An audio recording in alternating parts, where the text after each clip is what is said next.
কি দেখে কি একটুও খেতে ইচ্ছা করছে বা একটুও লোভ লাগছে?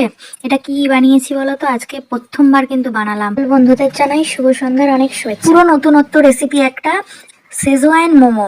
সবসময় তো স্টিম মোমো, ফ্রাইড মোমো এগুলো এগুলো তো বানানো হয় প্রায়। আর যেহেতু আমার শরীরটা খুব খারাপ ছিল কয়েকদিন, আমার একটু গরম গরম স্যুপ খেতে ইচ্ছা করছিল। তো বাইরে কোথাও খেতে পাবো না, ঘরেতেই আমাকে বানিয়ে খেতে হবে। একটু সুস্থ হওয়ার পরে দেখো আজকে বানিয়ে ফেললাম গরম গরম কর্ন স্যুপ।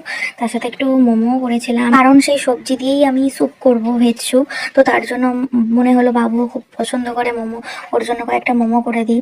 তো আমি স্টিম মোমো কয়েকটা করেছিলাম, আর এখানে আমি সেজওয়ান মোমো কয়েকটা করে নিলাম। তো দেখতে কেমন লাগছে বন্ধুরা? আমার তো খুব সুন্দর লাগছে আর অসাধারণ টেস্ট হয়েছিল।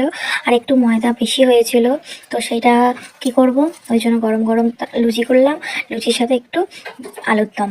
তো আজকে ছিল রাতের এটাই ডিনার। কেমন লাগছে অবশ্যই জানিও। আর অবশ্যই তোমরা যদি কেউ ইচ্ছুক হও এরকম সুন্দর সুন্দর রাধা মাধবের প্রসাদ, পিওর ভেজ, এত সুন্দর সুন্দর আইটেম আমি ঘরেতেই বানিয়ে রাধা মাধবকে ভোগ নিবেদন করি।